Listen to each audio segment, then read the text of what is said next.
You ask Tiger to calculate. This deals with the order of operations.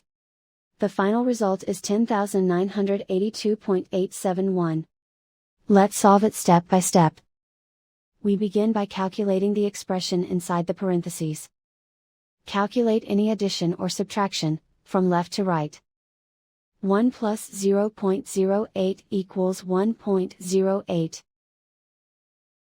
Simplify exponents and square roots. 1.08 to the power of 20 equals 4.661. Perform any multiplication or division, from left to right. 3,000 times 4.661 equals 13,982.871. Calculate any addition or subtraction, from left to right.